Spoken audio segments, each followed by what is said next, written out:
ဖြစ်ပါတယ်ရှင်အခုသူတို့ရောက်နေရက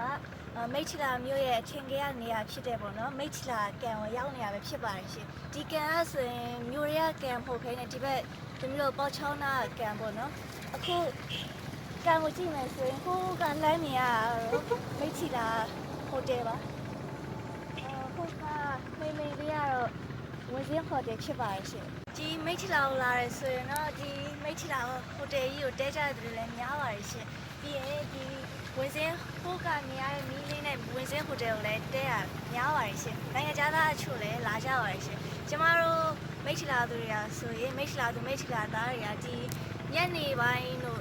9 နာရီခွဲလောက်ဆိုရင်ဒီလမ်းကိုရှောက်ပါတယ်ကန်ကြီးတစ်ပတ်လုံးပတ်ပြီးရှောက်ကြပါတယ်မနက်ခင်း9 နာရီခွဲ6 နာရီလောက်ဆိုရင်လည်းရှောက်ပါတယ်ရှင်ဒီကနေဆက်သွားမယ်ဆိုရင်ပေါ်ချောင်းစည်းရန်လေးရှိပါတယ်ရှင်အဲ့ကိုလည်းသူတို့တွေလမ်းလျှောက်ရင်းနဲ့မုံနေလဲဝင်စားကြပါတယ်ရှင်အခုသူတို့လာ6 နာရီခွဲအချိန်ပေါ့နော်